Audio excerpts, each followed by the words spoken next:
Police और underworld में कहा जाता है कि बड़ी बुराई को ख़त्म करने के लिए अगर छोटी बुराई से मेल मिलाप करना पड़े तो कोई बुरी बात नहीं।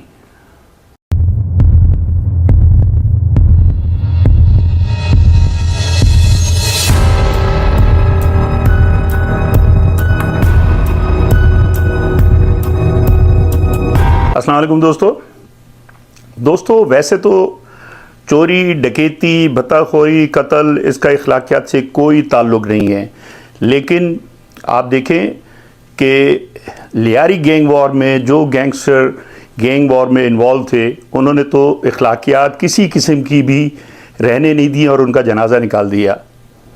दुनिया भर की माफियाज, गैंगस्टर्स, गैंग, क्रिमिनल्स, उनके दरमियान एक हमेशा से अनरिटन एक एग्रीमेंट होता है कि बच्चा, औरत, फैमिली, बीमार किसी पे हाथ नहीं उठाएंगे, उसको नुकसान नहीं पहुंचाएंगे, एक दूसरे की फैमिलीज़ को नुकसान नहीं पहुंचाएंगे। लेकिन लियारी गैंग वॉर, पूरी दुनिया की गैंग वॉर जो भी जहाँ भी दुनिया में रही है, ऐसा कहीं नहीं हुआ जो लियारी गैंग वॉर में हुआ है। लोगों को कब्रों से निकाल के उनको बम से उनकी कब्रों को उड़ाया गया, ख़वातीन को घरों में घुस के गोलियां मारी गईं, बच्चों को मारा गया और शादी वाले दिन दुल्हन को मारा गया और ना किसी की माँ छोड़ी, ना किसी का बाप छोड़ा, बहन भाई रिश्तेदार कोई न किसी किस्म की अखलाकियात से इनका ताल्लुक़ नहीं था और बेरहमी से ये गैंग वॉर लड़ी जाती रही। रहमान डकैत, अरशद पप्पू, बाबा लाडला, गफ़ार ज़िक्री, लेकिन इन सबसे ज़्यादा बेरहम था मजीद स्पीड।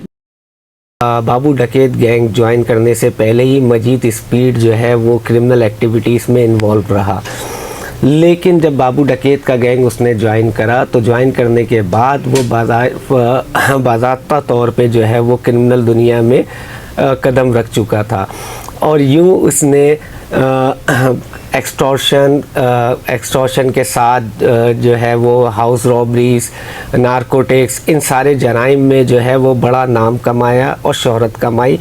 जिसने औरतों के साथ, कोई गैंगस्टर ऐसा नहीं करता था, मजीद स्पीड वो गैंगस्टर था जिसने औरतों के साथ ज़्यादतियाँ शुरू की और उसके बहुत से केसेस ऐसे थे जो कि लोग थानों में आगे रजिस्टर्ड नहीं करवाते थे, लेकिन ख़वातीन के साथ गन पॉइंट पे ज़्यादती करता था। लियारी गैंग वॉर का अहम किरदार जो खौफ की अलामत भी बना, मजीद स्पीड। ये रक्सल लाइन के अंदर रिहायशी चाय फरोश के घर में इसकी पैदाइश हुई और कला कोट के अंदर इसकी परवरिश। वो उसने वहाँ पर मंशियात फरोशी समेत संगीन जराइम जिसमें कत्ल गारत भी शामिल है, उसके अंदर भरपूर तरीके से ये मुलविस हो गया। वो 4-5 लोगों के साथ दंदनाता हुआ कहीं भी निकल जाता था और ज़बरदस्ती बहुत सी ख़वातीन, बच्चियाँ ऐसी थी जिनके साथ उसने ज़्यादतियाँ की थी और लोग शर्म से, खौफ से बताते नहीं थे। लेकिन जब ये मारा गया, हमें उस वक्त इस चीज़ का अंदाज़ा हुआ कि जिस तरीके से इसकी लाश के ऊपर ख़वातीन और बच्चियाँ थूक रहे थे और खंजर से, छुरियों से लेके हमलावर हुए थे कि किसी तरीके से इसकी नाक काटें, किसी तरीके की छुरी से इसका गला काटें, उससे अंदाज़ा हुआ कि कितनी इससे नफ़रत पाई जाती थी। दहशतगर्दी की अलामत वो इस तरह से बना कि जब उसने लोगों को ना सिर्फ मारना शुरू करा बल्कि मारने से पहले वो लोगों को अगवा किया करता था। अगवा करने के बाद जो है वो उनकी बॉडीज़ में ड्रिल किया करता था। ड्रिल करने के साथ साथ जो है वो उनकी लाशों को जो है वो बोरियों में पैक करने का सिलसिला था, उसका आगाज़ भी मजीद स्पीड ने करा। और रेक्स एयरलाइन में ये पैदा हुआ था, कंडक्टर की जॉब करता था और उसके बाद जिस तरीके से ये बाबू डकैत के साथ शामिल हुआ, उसने तमाम क्रिमिनल्स को पीछे छोड़ दिया। और ईगो के इसका मजीद स्पीड का नाम आप देखें कि इतना हाई प्रोफाइल बहुत से लोगों ने नहीं सुना होगा, इतना हाई प्रोफाइल नहीं रहा, लेकिन उसके जो काम थे सबसे भयानक थे। उसने कॉन्ट्रैक्ट किलर था, अगवा बिराए तावान करता था, भत्ताखोरी करता था और जितने वहाँ पे आसपास के लोग थे वहाँ से जो भी पैसे वाला था ये सबको पर्चियाँ भेज के उनको बुलाता था लियारी में। जो नहीं आता था उसको फिर ये मौत की सज़ा सुनाता था। और ये इसके लिए कहा जाता है कि इसने पूरे कराची में बहुत सी ऐसी वारदातें की जो कि गुमनाम रहीं, और जब वो मारा गया तो वो केसेस उसके नाम के साथ ही दफन हो गए।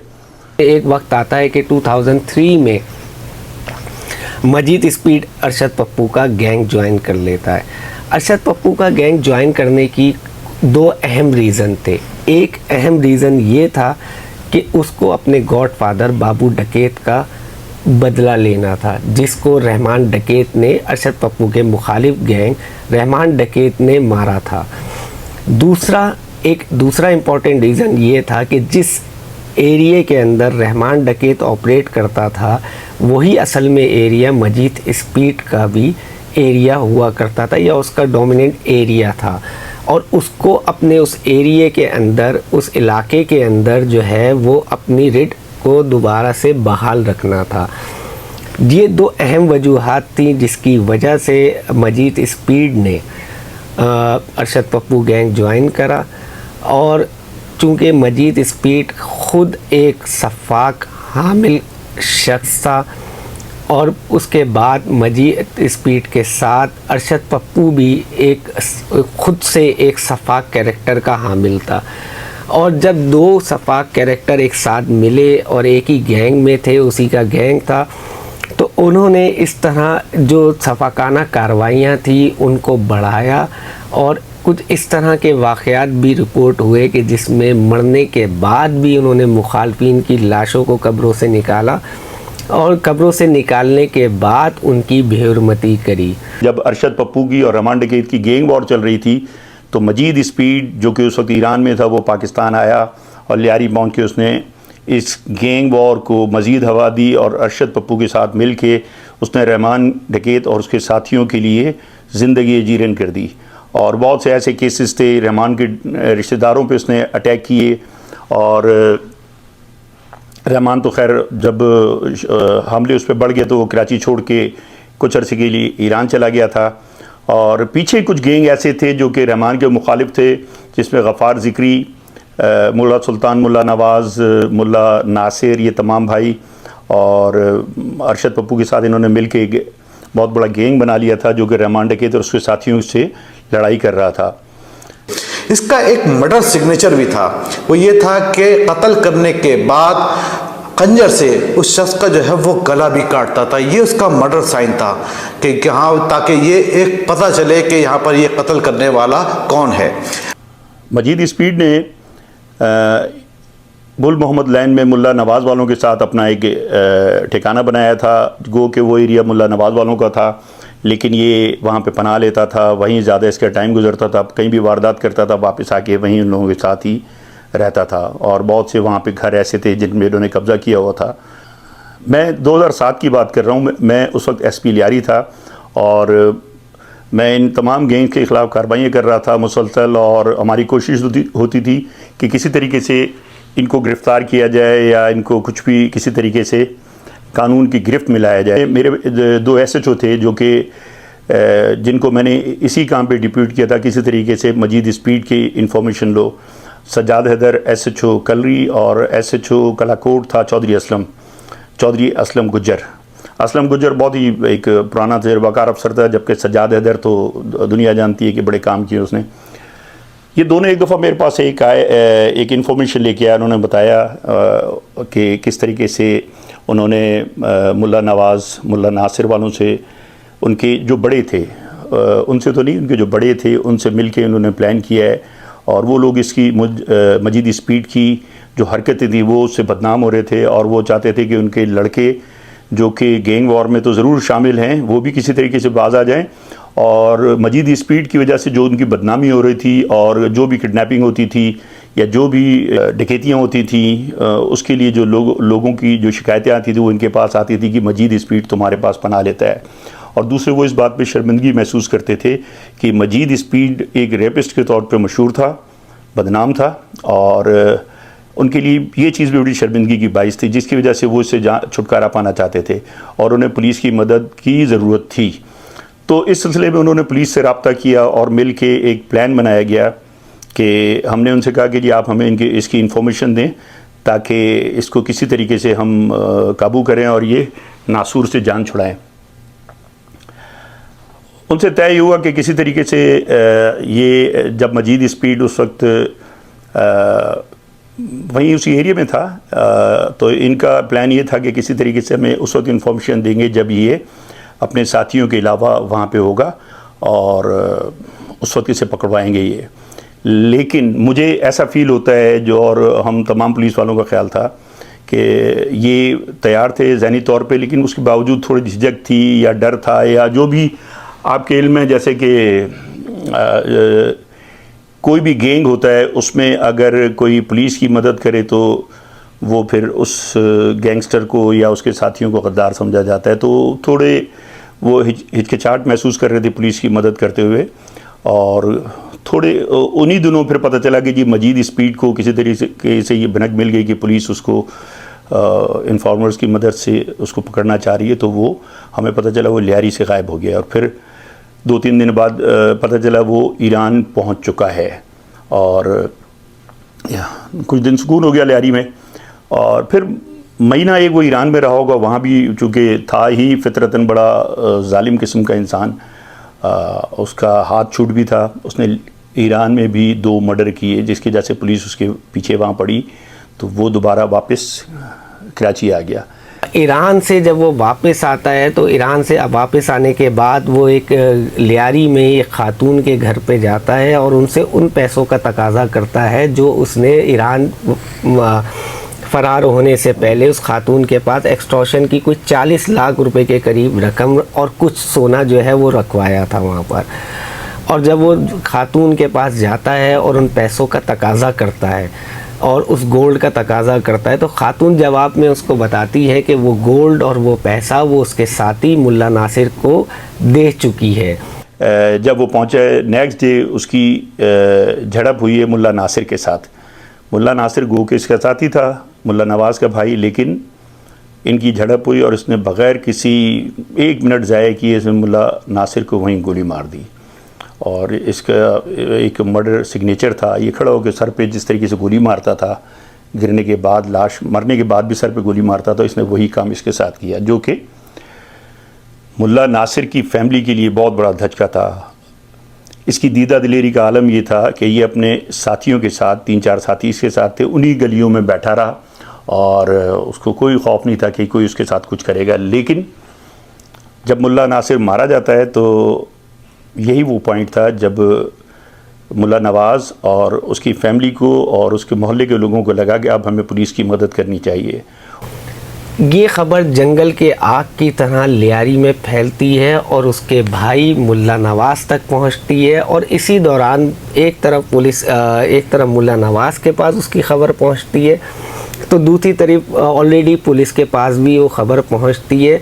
और यूँ मजीद स्पीड के ख़ात्मे की तरफ जो है वो एक आगाज़ जो हो जाता है।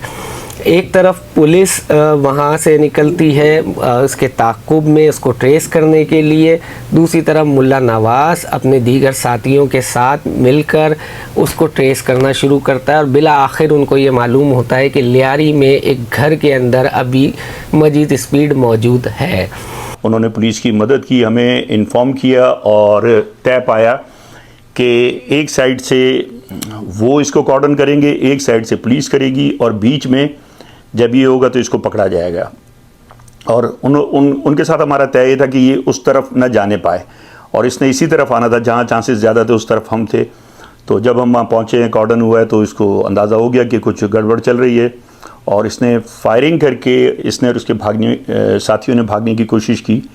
और जब ये पहले पिछली तरफ भागे तो वहाँ भी मुल्ला नवाज़ वाले थे, तो और पूरा मोहल्ला जमा था उस तरफ, तो वहाँ नहीं जा सका। फिर इसने ये पुलिस की तरफ आया, इनके पास रॉकेट, इन्होंने वहाँ उस तरफ भी फायरिंग की, लेकिन जवाबी फायरिंग वहाँ से भी बहुत हुई, तो ये वापस भागे ये लोग और हमारी तरफ आए पुलिस की साइड पर। उसने आते ही रॉकेट लॉन्चर एक मारा है इसके एक साथी ने और सीधा पुलिस की जो APC थी बख्तरबंद उसके ऊपर लगाया और उसमें हमारा एक SHO असलम गुजर भी ज़ख्मी हुआ। लेकिन हम चूँकि रेडी थे इन चीज़ों के लिए, हम APC से उतर के अपनी पोजीशन ले चुके थे और फिर वहाँ पे जो पुलिस मुकाबला जिस तरीके से हुआ और ये कभी उस तरफ भागे कभी इस तरफ भागे और ये घेरे में इस तरीके से आया था कि ये तकरीबन 1 घंटे ये सारा सिलसिला चलता रहा और बेदरीक फायरिंग होती रही।